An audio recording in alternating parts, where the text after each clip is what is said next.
Yeah, it's all the little things.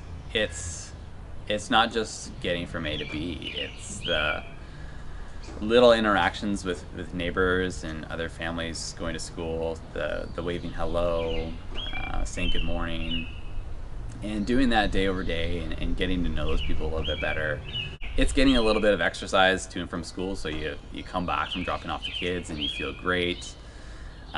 It's knowing that I'm not contributing to climate change and reducing my carbon footprint, and the kids love it. It's, besides all of those things, it's just a hell of a lot of fun, and it makes every day a bit of an adventure.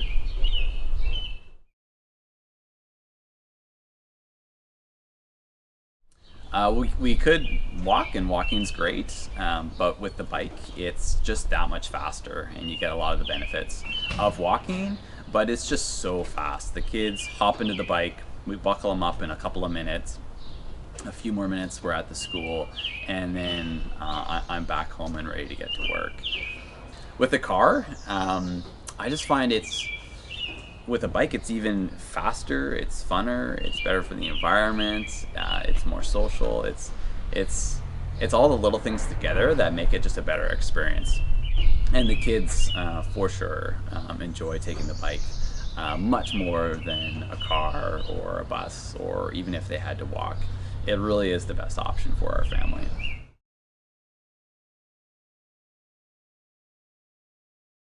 At first, it was really about the environment, but at the end of the day, that really sold it for us was uh, the lifestyle, what our day-to-day life is like.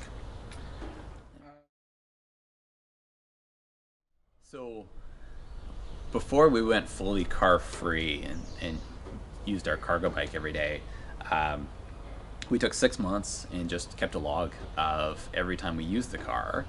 And I just looked at it after 6 months, and I looked at, you know, what would I have done if I didn't have a car? Would I have used a cargo bike? Would I have used transit? Would I have borrowed a moto car share? Or would I just not have gone at all? And by the end of that 6 months, it was really clear that I didn't need a car.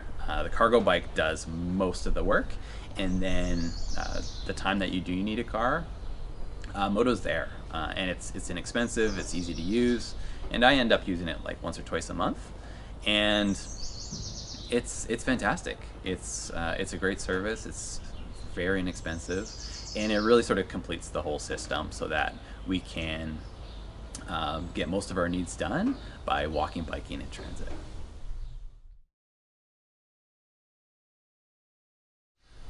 Yeah, the school is just a mere 3-4 minute bike ride for me, so it's I feel quite lucky that way to have that. Um, but I think most people would be surprised how far you can go in a bike, how quickly. Once you have, a route worked out, it's it's surprisingly quick. It's one of the things when I first started getting back into cycling that really surprised me, and it feels quite empowering.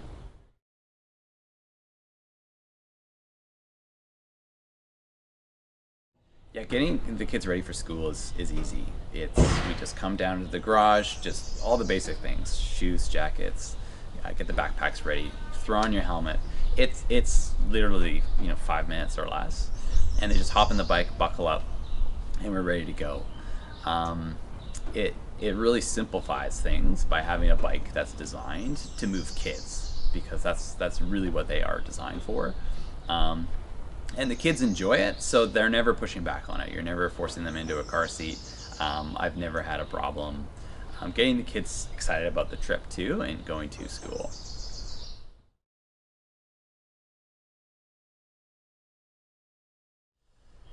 I think a lot of people worry about the weather when it comes to cycling and potentially getting rid of your car, and it ends up being really not an issue if you're prepared.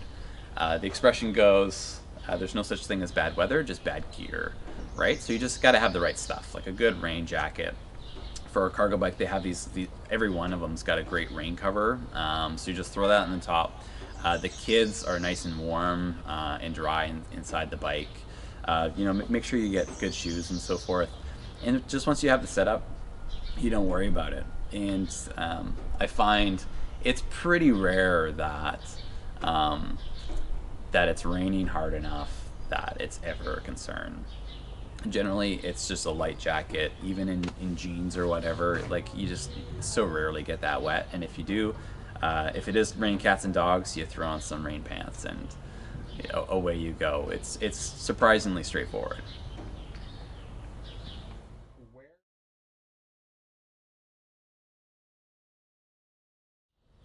Yeah, one of the great things about riding a cargo bike is you don't have to search around for a parking spot like you do with a car. You can just kind of find a nice little niche on the sidewalk or just somewhere kind of out of the way, and you just roll it up and just kind of tuck it in. And there's always sort of a convenient spot to put your bike. It's, again, surprisingly easy, and a modern bike has like a pretty good integrated lock system.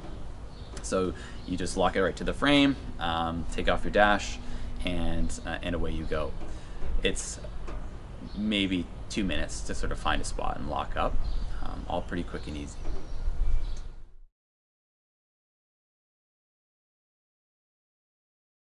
That's one of the best parts of riding a bike. There's You don't have this wall of glass and steel between you and everyone else outside, and it's the little interactions you have, the waving good morning and the little smiles, that helps you kind of just build a familiarity and sense of belonging with your neighbors and community.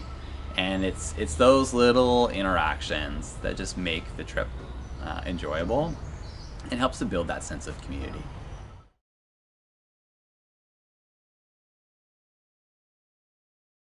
I think cargo bikes can be a bit intimidating for people who are just getting into it. They seem really big, they seem quite heavy, and there's a little bit of a learning curve. It feels weird at first, but within a few hours, it starts to feel a lot more comfortable. Within a week, it's pretty well second nature. I think there is a bike for everyone, but not necessarily one bike that's going to work for everyone. So, I've got two bikes. One of them is quite large.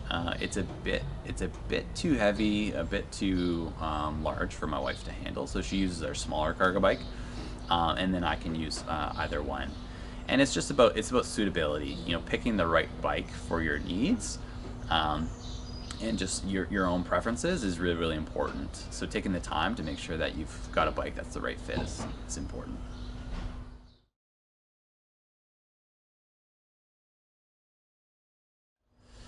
Yeah, finding the right route is really important. You don't want to just take the same route that you take with a car, so you want to be more thoughtful about it. The Capital Bike has a great bike route map as a starting point, and one of the things I first did when I was getting back into cycling was just scout around.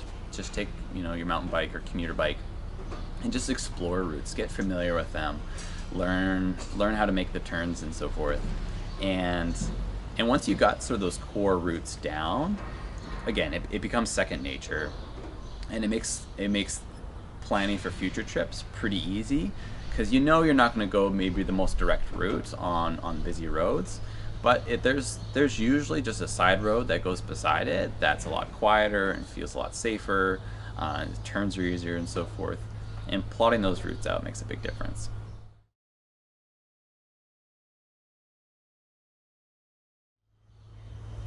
Well, the first thing is just try it out, right?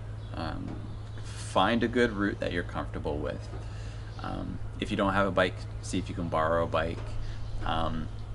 If you're not sure, start small. Start with, maybe just taking your mountain bike or commuter bike and putting a trailer on the back. There's lots of good used ones. That's how I got into it. It's an easy sort of step into biking your kids to school. And then as you get more sort of familiar and comfortable with it and understand your needs better, then you can find a cargo bike or another biking option that's just a good fit for your needs, and go for it. But the most important thing is just give it a try, and see how you like it.